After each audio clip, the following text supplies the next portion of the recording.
தீரா தமிழ் நேயர்களுக்கு வணக்கம். இன்றைய நமது சிறப்பு நேர்காணலில் பத்திரிகையாளர் சத்யராஜ் அவர்கள். தொடர் வணக்கம். வணக்கம். நல்லா இருக்கீங்களா? நல்லா இருக்கேன். நாட்டின் 75வது அரசியலமைப்பு சட்டம் அந்த விவாதத்தின் போது உள்துறை அமைச்சர் அமித்ஷா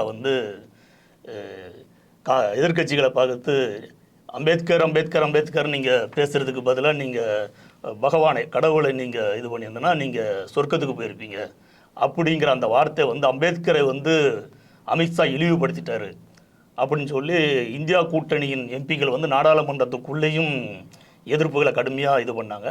நாடாளுமன்றத்திற்கு வெளியே, அதாவது அவைக்கு வெளியில் போராட்டம் நடத்தும் போது இந்தியா கூட்டணி எம்பிக்களுக்கும் பிஜேபி எம்பிக்களுக்கும் ஒரு தள்ளுமுள்ளு ஏற்பட்டது.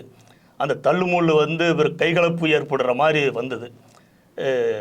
சுதந்திர இந்தியாவில் இது போன்று நாடாளுமன்றத்தில் நடக்கலை அப்படின்னு சொல்கிறாங்க. ஒரு பத்திரிகையாளராக இதை நீங்கள் எப்படி பார்க்குறீங்க?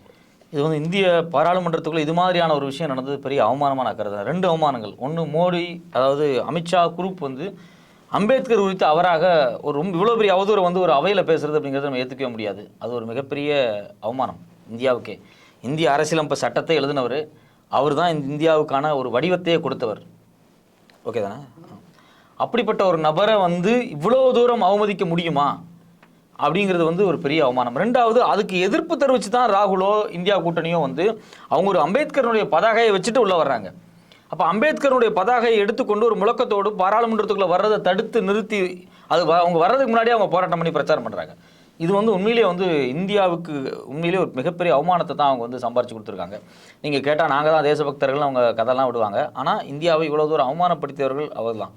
குறிப்பாக நான் இந்த பிரச்சனையை எப்படி பார்க்குறேன் அப்படின்னா, ஃபஸ்ட்டு இந்த பிரச்சனை வர்றதுக்கு முன்னாடி அமித்ஷா பாராளுமன்றத்தில் அம்பேத்கர் குறித்து இவ்வளோ அவதூறாக பேசுவதற்கு முன்னாடி முதல்ல நடந்த விஷயம் என்ன அப்படின்னா, அதானிக்கு எதிராக ஒரு பெரிய போராட்டம் தொடர்ச்சியாக இந்தியா கூட்டணியால் பாராளுமன்ற வளாகத்துக்குள்ளேயே நடத்தப்பட்டுச்சு. அதானி குறித்து நீங்கள் தொடர்ச்சியாக பேசப்பட்டுச்சு. அதானினால் இந்தியாவுக்கு எவ்வளோ பெரிய இழப்புன்னு பேசப்பட்டுச்சு. நீங்கள் அதானிக்கு பிறகு பார்த்தீங்க அப்படின்னா இந்த டிஸ்கஷன் தான் நீடிச்சிருக்கணும். இதை நீடிக்க விடாமல் இவங்க தான் என்ன பண்ணாங்க, இல்லை நம்ம அரசியலமைப்பு சட்டம் 75 ஆண்டு காலம் குறித்து பேசுவோம் அப்படின்னு சொல்லி அவங்க தான் ஒரு டிஸ்கஷனை கிரியேட் பண்ணாங்க.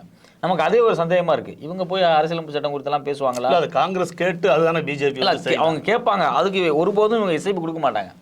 பட் ஆனால் ஓகே ரைட், அப்போ இவங்களுக்கு என்ன நடக்குது அப்படின்னா, சரி ஓகே இதை டைவர்ட் பண்ணுவோம் அப்படின்னு நினைக்கிறாங்க. சரி, அது குறித்து தான் டீப்பாக ஒரு டிஸ்கஸ் பண்ணலாமா அப்படின்னு ஒரு 2 நாள் 3 நாள் தொடர்ச்சியாக டிஸ்கஸ் பண்ணுறதுக்கு உள்ளாரையே பார்த்தீங்கன்னா திடீர்னு இவர் இப்படி ஒரு சர்ச்சையான பேச்சை கிளப்பி மொத்தமாக எல்லாமே டைவர்ட் ஆகுது. இப்போ நான் அதில் என்ன பார்க்குறேன் அப்படின்னா, அம்பேத்கர் அங்கே என்ன பேச வந்தார், அம்பேத்கரை குறித்து அங்கே என்ன விவாதிக்கப்பட்டதுங்கிறதே இன்றைக்கி நம்ம விவாதிக்க முடியாமல் போயிடுச்சு. அவர் பார்த்தீங்கன்னா காஷ்மீருக்கு சிறப்பு அந்தஸ்து கொடுக்கக்கூடாதுன்னு அம்பேத்கர் சொன்னதாக அங்கே ஒரு பொய் பரப்புரை செய்யப்படுது, அமித்ஷாவால் செய்யப்பட்டிருக்கு. அது மட்டும் இல்லாமல் இந்தியாவினுடைய வெளியுறவு கொள்கை, குறிப்பாக நேருவினுடைய வெளியுறவு கொள்கையை நேரு எதிர்த்தார் அப்படின்னு ஒரு கதையை இவங்க சொல்கிறாங்க. இது எல்லாமே அம்பேத்கர் எதிர்த்ததாக சொல்லப்படுறாங்க. பட் ஆனால் இதெல்லாம் பார்த்தீங்கன்னா ஏதோ ஒரு வகையில் யாரோ மற்றவங்க ஆர்எஸ்எஸ்காரங்க அம்பேத்கர் குறித்து எழுதுந்த மையமாக வச்சு அமித்ஷா ஒரு பாராளுமன்றத்தில் பேசி ஒரு டிஸ்கஷனை மாற்றுறாரு. ஸோ அப்போ இந்த டிஸ்கஷன் எல்லாமே மொத்தமாக எது விவாதிக்கப்பட்டிருக்கணுமோ அது விவாதிக்கப்படாமல் மொத்தமாக மாற்றப்படுது. இந்த கேப்பில் நான் சொல்ல தவறிய விஷயம் என்ன அப்படின்னா, ஒரு நாடு ஒரு தேர்தல் இடையில அது ஒரு 2 நாள் டிஸ்கஷன் இருந்துச்சு. நியாயப்படி அந்த ஒரு நாடு ஒரு தேர்தல் குறித்து இன்றைக்கி ஒரு பெரிய விவாதம் இந்தியா முழுக்க நடந்திருக்கணும். இன்றைக்கி அமித்ஷாவினுடைய உருவமும் எரிக்கப்பட்டிருக்கு. அமித்ஷா பார்த்தீங்கன்னா அவருடைய ஃபோட்டோ வைத்து செருப்பில் அடிக்கிறாங்க பல வடநாட்டில். இது எல்லாமே ஒரு எதிர்ப்பாக அந்த மக்கள் பதிவு பண்ணுறாங்க. அது ஜனநாயக முறைப்படியோ ஜனநாயகத்துக்கு அப்பாற்பட்டோ நம்ம ஏற்கிறமோ இல்லையோ 2வது விஷயம். ஆனால் மக்கள்கிட்ட ஒரு பெரிய எதிர்ப்பு வருது. இந்த எதிர்ப்பு எதிலிருந்து வந்திருக்கணும் அப்படின்னா, இந்த அம்பேத்கர் உருவாக்கிய சட்டத்தை ஒட்டுமொத்தமாக உடைச்சு நொறுக்கிற மாதிரி அந்த ஒரு நாடு ஒரு தேர்தலினூடாக இந்தியாவினுடைய கட்டமைப்பை, அரசியல் பேசிக் ஸ்ட்ரக்சரை இவங்க மாற்றுற விஷயத்துக்காகவும் சேர்ந்து வந்துச்சு அப்படின்னா நாம் இன்னும் அதை ரொம்ப வரவேற்கணும். ஏன்னா இப்போ அம்பேத்கர் குறித்து அவங்க பேசுகிறது தப்பு தான், அதுக்கு நம்ம எதிர்ப்பு தெரிவிக்க வேண்டியது நியாயமான ஒரு விஷயம். அதோடு சேர்த்து இந்த ஒரு நாடு ஒரு தேர்தலுக்கும் சேர்ந்து நம்ம ஒரு பெரிய போராட்டத்தை பண்ணியிருக்க வேணும் அப்படிங்கிறது ரொம்ப முக்கியமான ஒரு கேள்வி. இதில் நான் பார்த்தீங்கன்னா ரொம்ப ஸ்பெசிஃபிக்காக நீங்கள் கேட்ட அந்த கேள்வியில் அவங்க இந்தியா கூட்டணி ஒரு போராட்டம் பண்ணிட்டு வர்றாங்க. போராட்டம் கூட கிடையாது, அது ஒரு ஊர்வலமாக தான் வர்றாங்க. கையில் அம்பேத்கர் புகைப்படத்தோடு வர்றாங்க. இங்கே இவங்க தான் கத்திக்கிட்டு கோஷம் போட்டு முன்னாடி போய் அவங்கள தடுத்தது. அப்படி தடுக்கும்போது ராகுல் ஒருத்தரை அடிச்சிட்டாரு, குறிப்பிட்ட 2 எம்பின்னு சொல்கிறாங்க. ஆனால் அது போய் தான். அது குறித்து இதுவரை எந்த வீடியோவுமே வெளியே இல்லை. அவர் அடிபட்டு மண்டை உடஞ்சி ஐசியூவில் இருக்கிறாரு. நீங்கள் அவர் பிரதமர் ஃபோன் பண்ணி கேட்குறாரு. அது இல்லாமல் 50 எம்பி 55 எம்பி இது வரைக்கும் போய் பாட்டு வந்துட்டாங்க. அவர் யாருன்னு பார்த்தீங்கன்னா பிரதாப் சந்திர சாரங்கி. அவர் சாதாரண ஆள் கிடையாது. அவர் தான் ஒரிசாவில் ஆர்எஸ்எஸ் அமைப்பை வளர்த்து எடுத்தவர். நீங்கள் குறிப்பாக 1999 ஆஸ்திரேலியா கிறிஸ்தவ மிஷினரிகள் குடும்பத்தோடு எரிக்கப்பட்ட சம்பவத்திற்கான மூலமாக செயல்பட்டது பஜ்ரங் தள். அன்னைக்கு அந்த பஜ்ரங் தளுடைய தலைவராக இருந்தவர் அவர் தான். அந்த 12 பேர் கன்விக்ட் ஆனாங்க. 12 பேர் கைது செய்யப்பட்டு அவங்க மேலே வழக்கு பதியப்பட்டுச்சு அந்த கொலை வழக்கில். அதில் இவரும் ஒருத்தர்.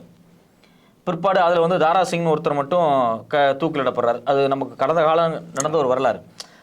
அவர் தான் வந்து பார்த்தீங்க அப்படின்னா கிரவுண்டில் போய் குறிப்பாக ஆதிவாசி மக்கள்கிட்ட நீங்கள்லாம் வந்து இந்த பழங்குடியின மக்களை நீங்கள்லாம் இந்துக்கள் அப்படின்னு வர்ணாசிரம கட்டமைப்புக்குள்ளே அவங்கள கொண்டு வரதுக்காக மலை கிராமமாக ஏறி இறங்கின அவங்க எல்லாத்தையும் இன்றைக்கி இந்துத்துவாவை மாற்றி வச்ச ஒரு முக்கியமான ஒரு நபர் தான் அவர்.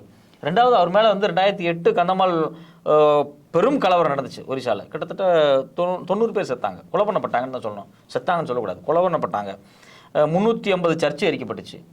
6000 மக்களுக்கு மேலே அதிகமாக வீடு இழந்தாங்க. அவ்வளோ பெரிய கலவரம் நடக்கிறது காரணம் அந்த இந்துத்துவ சக்திகள் தான். ஒரிசாவினுடைய சட்டமன்றத்தை போய் இவங்க வந்து முற்றுகையிட்டு அதை வந்து தாக்குனாங்க. அப்போ இவர் இருக்கார், இந்த சாரங்கி இருக்கார். இப்போ இவங்க என்ன நடக்குது அப்படின்னா இந்துத்துவாவினுடைய ஒரு ஸ்ட்ராங் ஹோல்டாக இருந்த ஒரிசாவினுடைய ஒரு நபர் பல கலவரத்துக்கும் கொலை சம்பவங்களுக்கும் மூளையாக பின்புலமாக இருந்து செயல்பட்ட இந்த நபர் ராகுலிடம் நெருங்கி எப்படி வந்தார் அப்படிங்கிறது எனக்கு ஒரு பெரிய அச்சமாக இருக்குது. எனக்கு ஒரு பெரிய கேள்வியாக இருக்குது. இல்லை, நீங்கள் நாடாளுமன்றத்தில் வந்து அமித்ஷா வந்து அம்பேத்கர் குறித்து இழிவாக பேசிட்டேன்னு காங்கிரஸ் இது. ஆனால் உள்துறை அமைச்சர் அமித்ஷா என்ன சொல்கிறாரு அப்படின்னா இது என்னுடைய வார்த்தையை வந்து திருச்சி சொல்கிறாங்க, ஏஐ மூலியமாக இது பண்ணியிருக்காங்க. குறிப்பாக என்ன சொல்கிறாங்கன்னா தலித் ஓட்டுகள் வந்து போன தேர்தல் 2024 பாஜகவுக்கு அதிகமான தலித் ஓட்டுகள் சென்றடைஞ்சது. அதை வந்து தடுக்கிறதுக்காக இப்பொழுது காங்கிரஸ் இந்தியா கூட்டணி வந்து அம்பேத்கரை வந்து கையில் தூக்கிட்டு இந்த பிரச்சனை வந்து பூதாகரமாக ஆக்குறாங்க. நான் சொல்லாத திருச்சி வெளியில் கொண்டு போகிறாங்க அப்படிங்கிற ஒரு குற்றச்சாட்டு வைக்கிறாங்களே. அவர் வந்து ஒரு ஹோம் மினிஸ்டர். நீங்கள் வந்து அவர் வந்து ஒரு மேடையில் பேசின பேச்சு கிடையாது. அவர் பேசுகிறது பார்லிமெண்ட்டில் லைவில் வந்திருக்கு, சன்சத் டிவியில் வருது, அதை எல்லாருமே பார்க்குறாங்க. எனக்கு தெரிஞ்ச வரைக்கும் இது வரைக்கும் லைவில் வரக்கூடிய ஒரு வீடியோவை ஏஐ பண்ண முடியுமா அப்படின்னு இது வரைக்கும் கண்டே பிடிக்க முடியல. அவர் வந்து ஒரு தரப்பில் அவர் பொய் தான் சொல்கிறாரு, லிட்ரலாகவே அவர் பொய் சொல்கிறாரு. ஏன் அந்த பொய்யை வந்து நைட்டோட நைட்டாக சொல்கிறாருன்னு நமக்கு ஆச்சரியமாக இருக்குது. அவர் சொல்கிறது முழுக்க பொய், அது இது வரைக்கும் ஆதாரமே கிடையாது. இவங்க பாருங்கள், நான் பேசுனதே தப்பு, பேசவே இல்லை, இவங்க மாற்றி கொடுத்துட்டாங்க அப்படின்னு சொல்லி ஒரு பொய்யை சொல்கிறாரு. ரெண்டாவது ராகுல் அவர் அடிச்சிட்டாரு அப்படின்னு சொல்லி தள்ளி விட்டார் மண்டை உடஞ்சுன்னு ஒரு பொய். இப்போ அது ரெண்டுக்குமே ஆதாரம் கேட்டால் இல்லைங்கிறாங்க. இப்போ நீங்கள் வந்து நான் அப்போ அவரோட முழு ஸ்பீச்சை வெளியிட சொல்லுங்கள், முழு ஸ்பீச்சே கிடையாது.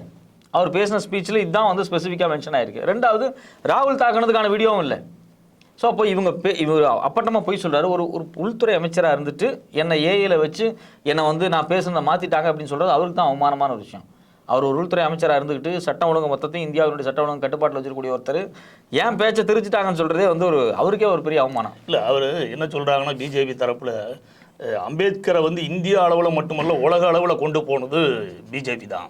அம்பேத்கருக்கு வந்து பாரத ரத்னா கொடுத்ததும் பிஜேபி அப்படின்னு ஒரு சொல்கிறாங்க. அது ஒரு கேள்வி வைக்கிறாங்க, அது விபி சிங் கொடுத்தாருன்னு. அப்படி இது. ஆனால் அம்பேத்கரை வந்து அவமதித்தது வந்து நேருவும் காங்கிரஸ் தான். 52, 57 தேர்தலில் அம்பேத்கரை தோற்கடித்தது காங்கிரஸ் அப்படிங்கிற ஒரு குற்றச்சாட்டை வந்து பிரதமர் மோடியிலிருந்து இங்கே மாநில தலைவர் அண்ணாமலை வரைக்கும் தொடர்ந்து சொல்லிட்டு வர்றாங்களே. இவங்கள்ட்ட எப்பவுமே ஒரு அடையாள அரசியல் ஒன்று இருக்குது. இப்போ தமிழ்நாட்டை பொறுத்த வரைக்கும் பார்த்தீங்கன்னா இந்த அடையாள அரசியலோடு சேர்ந்து பேசினா நல்லாயிருக்கும். இவங்க என்ன சொல்லுவாங்கன்னா பாஜகவை பொறுத்த வரைக்கும், அண்ணாமலை பொறுத்த வரைக்கும் தமிழ்நாட்டுக்கு ஒரு தமிழ்நாடு தழுவி ஒரு கட்சிக்கு முதல் தலித் தலைவராக நாங்கள் வந்து எல்முருகனை கொண்டு வந்தோம். அவர் வந்து அருந்தேரி சமூகத்திலேருந்து வந்தவர், நாங்கள் தான் வந்து அவருக்கு வந்து ஒரு பிரதிநிதித்துவமே கொடுத்தோம் அப்படின்னு சொல்லுவாங்க. ஆனால் கலைஞர் காலகட்டத்தில் பார்த்தீங்கன்னா அருந்தேரி மக்களுக்கான உள்ளொதுக்கீடு கொடுக்கப்பட்டிருக்கு. இப்போ நீங்கள் என்ன விஷயம்னா மக்களை சமூகத்தோட மேம்படுத்துகிற வேலையை செய்கிறது முக்கியமாக அடையாள அரசியலுக்காக இப்போ எல்முருகன் அருந்தேரி சமூகத்திலேருந்து வந்தாலும் எந்த சித்தாந்தத்தோடு போய் நிற்கிறாரு? வர்ணாசிரம எதிர்ப்பு சித்தாந்தத்தோடு நிற்கிறாரா? மாநில சுயாட்சி சித்தாந்தத்தோடு நிற்கிறாரா? கிடையாது. நீங்கள் தமிழ் மொழி வளர்ச்சி, இந்தி மொழி வந்து இந்த அளவுக்கு வந்து ஃபண்ட் ஒதுக்கப்படுது, தமிழுக்கு ஒதுக்கப்படலன்னு என்னைக்காவது அவர் பேசியிருக்காரா? ஸோ அப்போது யார் எங்கேருந்து வேணாலும் வரலாம், அவங்கள அடையாள அரசியலுக்காக பாஜக பயன்படுத்தும். அதே சமயத்தில் பார்த்தீங்க அப்படின்னா இங்கே இருக்கக்கூடிய திராவிட கட்சிகள் வந்து அவங்களுடைய அப்லிஃப்ட்மெண்ட்டுக்கு நீங்கள் என்ன கேட்குறீங்க? இப்போ ரிசர்வேஷனை கொண்டு வந்தது காங்கிரஸ் காலத்தில் தான் கொண்டு வரப்பட்டது. ரிசர்வேஷன் அப்படிங்கிற கான்செப்ட் வந்து போஸ்ட் இண்டிபெண்டன்ஸுக்கு பிறகு காங்கிரஸ் கட்சி இருந்த காலகட்டத்தில் தான் கொண்டு வரப்பட்டது. இன்னும் சொல்ல போனால் அன்றைக்கி இருந்த பாராளுமன்றத்தில் உயர் சாதியை சார்ந்தவங்க தான் அதிகமானவங்க இருந்தாங்க. ஆனால் இருந்தாலும் அவங்கள கன்வின்ஸ் பண்ணி ஒரு ரிசர்வேஷன் கொண்டு வந்து இன்றைக்கி எஸ்டாப்ளிஷ் அம்பேத்கரால் பண்ண முடிஞ்சது அப்படின்னா காங்கிரஸுக்குள்ளே இருந்த கொஞ்சம் லிபரல் தன்மையினால தான் அது நடந்துச்சு. இவங்க அந்த காலகட்டத்தில் பாஜகவும் இவங்க அன்றைக்கி பாஜக கூட கிடையாது, அன்றைக்கி வந்து இவங்க தான் ஜனசங் இருந்தாங்க, அன்றைக்கி வந்து இந்து மகா சபை இருந்தாங்க, ஆர்எஸ்எஸ் இருந்தாங்க. அவங்க வந்து மாநில வாரியாக பிரிக்கப்பட்ட போது எதிர்ப்பு தெரிவித்தாங்க. ரிசர்வேஷனுக்கு காலங்காலம் எதிர்ப்பு தெரிவித்தது அவங்க தான். ஸோ அப்போது காலங்காலமாக ரிசர்வேஷனுக்கு எதிர்ப்பு தெரிவித்த அந்த குழு, வர்ணாசிரமம் தான் முக்கியம் நினைக்கக்கூடிய அந்த குழு எப்படி வந்து நீங்கள் வந்து அம்பேத்கருக்கு உகந்ததாக இருக்குது? இப்போ நான் என்ன கேட்டால், அம்பேத்கர் வந்து மனு தர்மத்தை எரிச்சிருக்காரு. கிட்டத்தட்ட ஒரு 1927 நினைக்கிறேன், இதே டிசம்பர் 25 எரிச்சார். அம்பேத்கர் மேலே பற்று இருந்தால் ஆர்எஸ்எஸ்காரங்களோ இல்லை வந்து இந்து மகாசபையோ இல்லை மற்றவங்களோ வந்து நீங்கள் வந்து மனு தர்மத்தை எரிங்களேன். இந்துக்களை பிளவுபடுத்துது. அவங்களோட வாய்ஸில் சொன்னால் இந்துக்களை தானே பிளவுபடுத்துது. கிறிஸ்தவர்களையோ முஸ்லீமோ மனு தர்மம் ஒன்றும் சொல்லலை. இங்கே இருக்கக்கூடிய இந்து மக்களை பிளவுபடுத்தி ஒருத்தவங்களை வந்து ரொம்ப தாழ்வாக ட்ரீட் பண்ணக்கூடிய இந்த மனு தர்மத்தை ஆர்எஸ்எஸ் வந்து கொளுத்த ரெடியா, பாஜக கொளுத்த ரெடியா, அதுதான் அம்பேத்கர் கொளுத்தினாரு. நீங்கள் அதை செய்வீங்களான்னு செய்ய மாட்டாங்க அவங்க. பிரச்சனை என்ன அப்படின்னா, ஜனநாயக சக்திகளுக்குள்ள முரண்பாடு வரும். அது காங்கிரஸாக இருந்தாலும் சரி, அது அம்பேத்கராக இருந்தாலும் சரி, நீங்கள் வந்து யாருக்காக இருந்தாலும் ஒரு முரண்பாடு வரும். இல்லை இங்கே தமிழ்நாட்டை பொறுத்த வரைக்கும் கூட அந்த முரண்பாடு ரெண்டு ஜனநாயக சக்திகள் பேசிக்கொள்ளும் போது முரண்பாடு வரும். பெரியாருக்கும் காங்கிரஸுக்கும் முரண்பாடு வந்துச்சு தான். ஆனால் தொடர்ச்சியான ஒரு உரையாடல் இருந்துச்சு இல்லையா கடைசி வரைக்கும், அது ஜனநாயக சக்தி.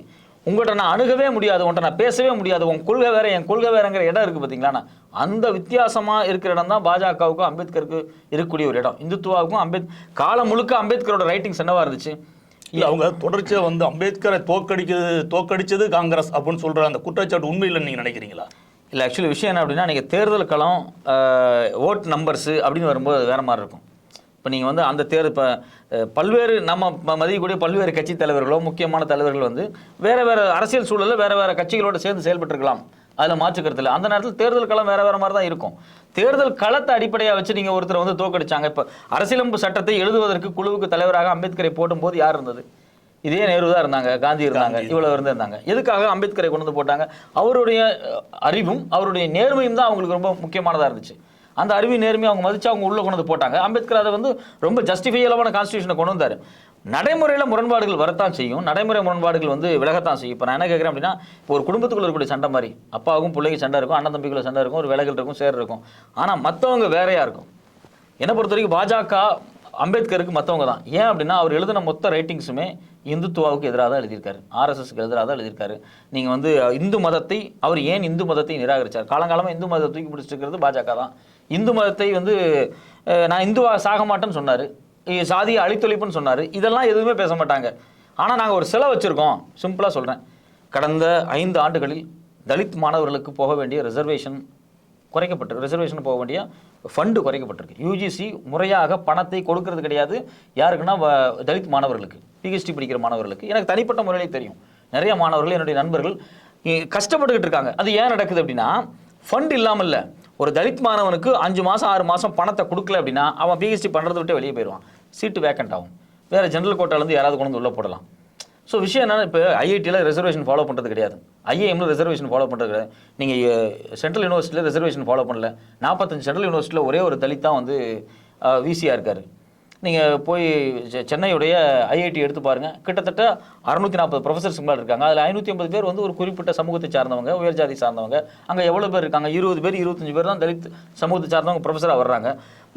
தலித் மாணவர்கள் ஐஐடி ஐஎம்ல தூக்கு போட்டு செத்துடுறான், டார்ச்சர் தாங்க முடியாமல். நீங்கள் எவ்வளவோ நியூஸ் நம்ம படிச்சிருக்கோம். அப்போது நீங்கள் இது எல்லாத்தையும் எடுத்து வச்சு பாருங்கள். அம்பேத்கரை நாங்கள் வந்து ஒரு சிலை வச்சுட்டோம், இல்லை அம்பேத்கருக்கு நாங்கள் அதை செஞ்சுட்டோம் அப்படிங்கிற விருது கொடுத்துட்டோம்னு சொல்லுவதனூடாக உண்மையிலே தலித்துடைய அப்லிஃப்ட்மெண்ட்டை இவங்க பின்னுக்கு தள்ளுறாங்க. இது வந்து தமிழ்நாட்டில் இந்தியாவில் ரொம்ப தெளிவாக தெரிஞ்ச ஒரு தலைவர்னா திருமா அவர்களுக்கு தான். அவர் ரொம்ப தெளிவாக தெரியும் இவங்க என்ன பண்ணுறாங்க அப்படின்னு. அதனால தான் அவர் சனாதனத்தை எதிர்த்து ரொம்ப ஸ்ட்ராங்காக நிற்கிறார். வடநாட்டில் இருக்கக்கூடிய தலித் தலைவர்கள் எல்லாமே ஆர்எஸ்எஸ் கூட போய் சேர்ந்துக்கிட்டாங்க. ஆனால் இங்கே இருக்கக்கூடிய தென்னிந்தியாவில் இருக்கக்கூடிய ஒரே தலைவர் அவர் இது எல்லாமே அவருக்கு தெரியும். நீங்கள் எதை அடையாளமாக காமிப்பீங்க, எதை நீங்கள் உள்ளடி வேலையாக பண்ணுவீங்க அப்படிங்கிறது அவங்களுக்கு தெரியும். ஸோ இவங்க சொல்லக்கூடிய டயலாக் எல்லாமே நீங்கள் அந்த தேர்தலில் எங்களுக்கு இது பண்ணிட்டீங்க, நீங்கள் வந்து அங்கே வந்து நாங்கள் தான் செலவு வச்சோம், நாங்கள் இதை பண்ணோம், அதெல்லாம் இல்லை. ஸ்காலர்ஷிப் ஏன் கொடுக்கல? போஸ்ட் மெட்ரிக் ஸ்காலர்ஷிப் ஏன் கட் பண்ணுறீங்க? நீங்கள் எவ்வளோ மாணவர்கள் எங்களுக்கு வந்து பிஹெச்டி முடிச்சு வந்திருக்காங்க, இதெல்லாம் அவங்க எதுவுமே எடுத்துக்க. இதுதான் உண்மையிலே சோஷியல் அப்டேட் பண்ணிட்டு இதை பற்றி அவங்க பேச மாட்டாங்க. இப்போ நாடாளுமன்றத்துக்கு வெளியில் அந்த தள்ளுமுள்ளு நடந்தது, 2 எம்பிக்கள் வந்து ஐசியூவில் அனுமதிச்சிருக்கிறாங்க. ராகுல் காந்தி மீது வந்து 5 பிரிவின் கீழ் வழக்கு பதிவு பண்ணியிருக்காங்க. 307 பண்ணியிருக்காங்க. கொலை முயற்சி வழக்கு. ராகுல் காந்தி எந்த நேரமும் கைது செய்யப்படலாம் அப்படிங்கிற ஒரு இது இருந்துகிட்டு இருக்கு. ஒருவேளை அப்படி கைது செய்யப்பட்டால் ராகுல் காந்தியினுடைய அந்த எம்பி பதவி பறிக்கும். அது அவங்களுக்கு ஒரு நீண்ட நாள் கனவு பாஜகவுக்கு. அவங்க ஏற்கனவே பார்த்தீங்கன்னா அவர் வந்து மோடி அப்படிங்கிற சமூகத்தை பற்றி சொல்லிட்டாரு அப்படின்னு சொல்லி அவர் மேலே வந்து ஒரு அவதூறா பேசினார்னு சொல்லியே வயநாட்டில் போன வந்து பதவி, அவரை வந்து எப்படியாவது பாராளுமன்றத்துக்குள்ள வரவிடாமல் தடுத்துடணும் அப்படின்னு அவங்களுக்கு ஒரு அஜெண்டா இருக்குது. இன்னைக்கு நீங்கள் அவர் பாராளுமன்றத்தில் இருந்து நீங்கள் வெளியே அனுப்பிச்சாலும் இந்திரா காந்தியினுடைய இன்னொரு உருவமாக இருக்கக்கூடிய பிரியங்கா வந்து உட்கார்ந்துருக்காங்க. அவங்க கேள்வி மேலே கேள்வி கேட்பாங்க. ரெண்டாவது பழசு மாதிரி கிடையாது. இன்னைக்கு ராகுல் காந்தி போன தேர்தலில் பலவீனமாக இருந்தது தான் இந்தியா கூட்டணி, ஓட்டு கிடைக்கல தான், உண்மைதான். ஆனால் இந்த தேர்தல் அப்படிங்கிறது பலமாக இருக்குது. ரெண்டாவது ராகுல் தினம் ஆர்எஸ்எஸ் பற்றி பேசுகிறாரு, தினம் இவங்களுடைய ஒர்க்கை பற்றி பேசுகிறாரு, எல்லாமே அவர் வந்து வெளிப்படையாக பேசுகிறாரு. அதனால் ராகுல் காந்தியை பாராளுமன்றத்துக்குள்ளே நீங்கள் விடாமல் தவிர்த்தீங்கன்னா அவர் வெளியே நின்று பேச ஆரம்பிச்சிருவாரு. தினம் இன்னும் அதிகமான நியூஸாக மாறுவார். அது இன்னும் பாஜகவுக்கு ஒரு பெரிய குடைச்சலாக தான் போகும். அதனால் இவங்க என்ன வேணாலும் வழக்கு போடலாம், என்ன வேணாலும் பண்ணலாம். பட் ஆனால் மக்கள் சக்தியாக மாறிட்டார் ராகுல். நீங்கள் மக்கள் சக்தியாக மாறினதுக்கு பிறகு நீங்கள் ஒன்றும் பண்ண முடியாது. இப்போ அமித்ஷா பேசுறது வந்து தமிழ்நாட்டில் பாஜக கூட்டணியில் இருக்கிற பாமக கண்டித்து பேசியிருக்கு.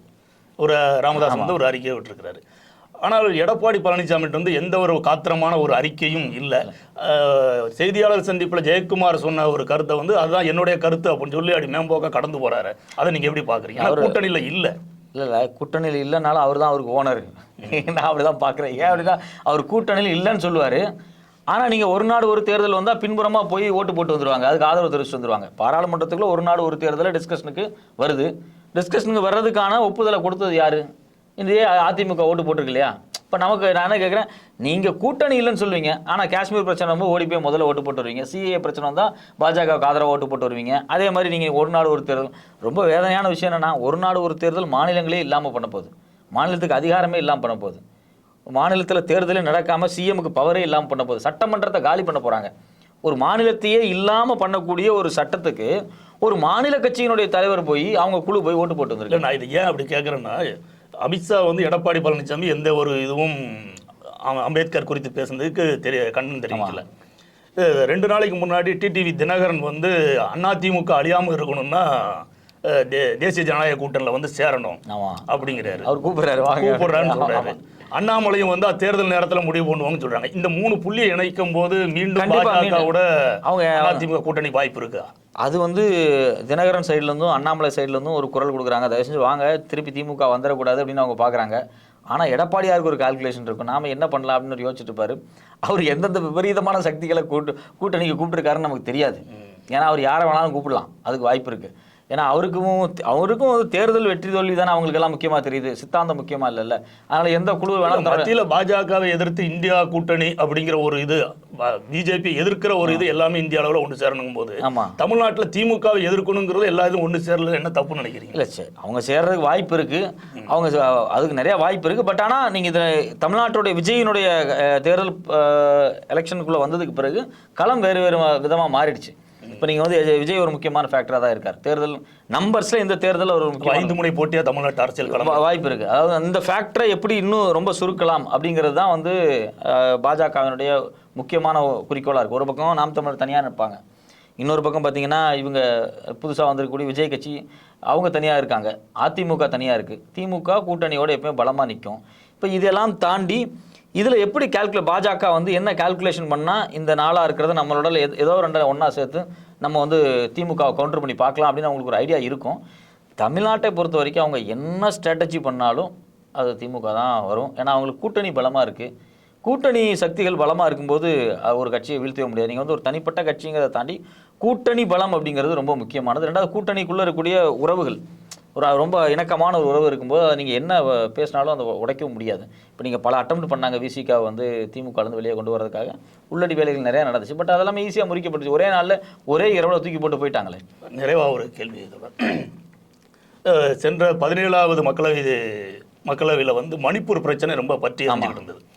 அப்போ மணிப்பூர் குறித்து உள்துறை அமைச்சரோ பிரதமரோ எதுவுமே பேசலை அப்படின்னு சொல்லி அவர் மணிப்பூர் குறித்து பேசணுங்கிறதுக்காகவே வந்து நம்பிக்கையில்லா தீர்மானம் எதிர்கட்சிகள் கொண்டு வந்தாங்க.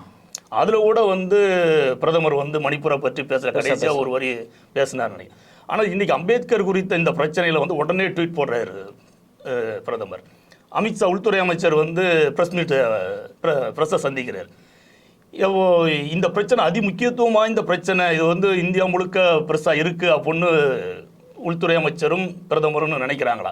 ஏன் கேட்குறேன்னா, இது இந்தியா கூட்டணி வந்து அரசியல் கட்சிகள் வந்து இந்தியா முழுக்க போராட்டம் நடத்துகிறாங்களே தவிர இது மக்கள் பிரச்சனையாக இருக்காங்கிறது எனக்கு தெரியல. அதை சேர்த்து நீங்கள் சொல்லிட்டீங்கன்னா நல்லா. இப்போ நீங்கள் மணிப்பூர் பிரச்சனையை பொறுத்த வரைக்கும் நீங்கள் ஒரு விஷயம் கேட்டீங்க. மணிப்பூர் பிரச்சனைக்கு வாய் திறக்காத பாஜக, அவங்க வாய் திறக்க மாட்டாங்க. ஏன் அப்படின்னா மணிப்பூர் பிரச்சனையினுடைய மையமாக செயல்பட்டு இருக்கக்கூடிய அமைப்புகள் பார்த்தீங்க அப்படின்னா அது இந்துத்துவ அமைப்புகள் தான். அரேங்கோல் தெங்கோல்னு ஒரு அமைப்பு இருக்காங்க. அவங்க ஆர்ம்டு மூமெண்ட். அதனுடைய தலைவர் குஜராத்தில் ஏபிவிபியில் இருந்து தான் அங்கே போகிறார். இதை நான் ஏன் அந்த வார்த்தையை சொல்ல வரேன் அப்படின்னா, மணிப்பூர் கலவரத்துக்கு பின்னாடி ஆர்எஸ்எஸ்னுடைய ஒரு கை இருக்குது. கொஞ்சம் யோசிச்சு பாருங்கள், மணிப்பூருங்கிறது ஒரு சின்ன மாநிலம். அந்த மாநிலத்தில் தொடர்ச்சியாக ஒரு ஆண்டு கலவரம் நடந்துட்டுருக்கு. ஒரு மத்திய அரசாங்கத்தினால் அந்த கலவரத்தை ஒடுக்க முடியாதா? ஒரே நாளில் முடிச்சிட முடியும். நீங்கள் பாராமிலிட்டரி ஃபோர்ஸ் ஏற்கனவே எக்ஸிஸ்டிங் அங்கே இருக்குது. காலங்காலமாக வடகிழக்கு மாநிலத்தினுடைய பிரச்சனை என்ன அப்படின்னா, அவங்களுடைய சிறப்பு சட்டத்தினூடாக ராணுவம் குவிக்கப்பட்டிருக்கு அப்படிங்கிறதான் பிரச்சனை. ஒரே இரவில் ராணுவத்தை கொண்டு போய் பிரச்சனை சால்வ் பண்ணிட முடியும், இல்லை நீங்கள் பேச்சுவார்த்தை கூப்பிட்டு சால்வ் பண்ண முடியும். 2 ஆப்ஷன் இருக்குது. ஒன்று ஆமாம் துப்பாக்கி காமிச்சு மிரட்டி பேச்சுவார்த்தை நிறுத்தலாம், இன்னொன்று பேச்சுவார்த்தையினூடாக பிரச்சனையை முடிச்சு கட்டலாம். இந்த ரெண்டையுமே அவங்களால செய்ய முடியும். ஆனால் அது அங்கே பிரச்சனை இருக்கணும் அப்படின்னு அவங்க விரும்புகிறாங்க. இது இந்தியா முழுக்க எதிரொலிக்கும் போது தனக்கு ஒரு நெகட்டிவாக போயிடும் அப்படிங்கிறத பற்றியெல்லாம் அவங்க கவலைப்படலை. ஆனால் வடகிழக்கு மாநிலம் முழுவதுமே இந்த பிரச்சனை குறித்து ஒரு டென்ஷன் இருக்கிறத அவங்க விரும்புகிறாங்க. ஏன் அப்படி விரும்புகிறாங்க அப்படின்னா, வடகிழக்கில் அந்த பிரச்சனையே இருக்குது. அதாவது அங்கே இந்துக்கள் சிறுபான்மையாக மாற்றப்பட்டுக்கிட்டு இருக்காங்க.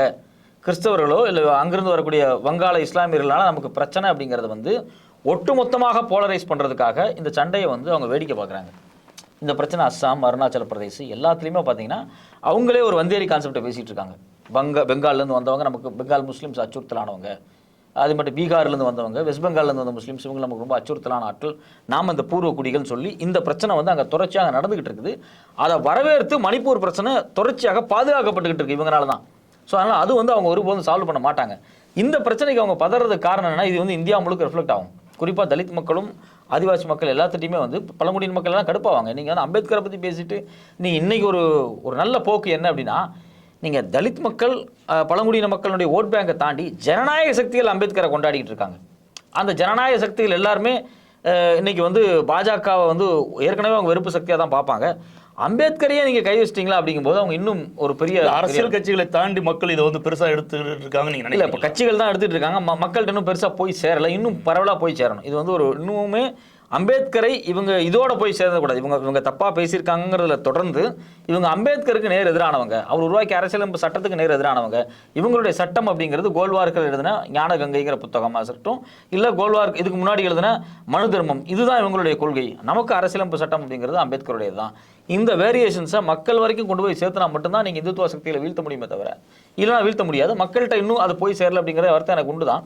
பட் ஆனால் இங்கே இருக்கக்கூடிய தலித் கட்சிகள் ப்ளஸ் ஜனநாயக சக்திகள், கம்யூனிஸ்டுகளாக இருக்கட்டும், எல்லாருமே இதை பேசுகிறாங்க, எல்லாருமே போராட்டம் பண்ணுறாங்க, உருவ பொம்மை எரிப்பு நடக்குது. இதெல்லாமே ரொம்ப வரவேற்கத்தக்க விஷயம் தான். சரி, பல்வேறு வேலைகளுக்கு மத்தியில் நேர்காணல் கொடுத்தது ரொம்ப நன்றி. நன்றி.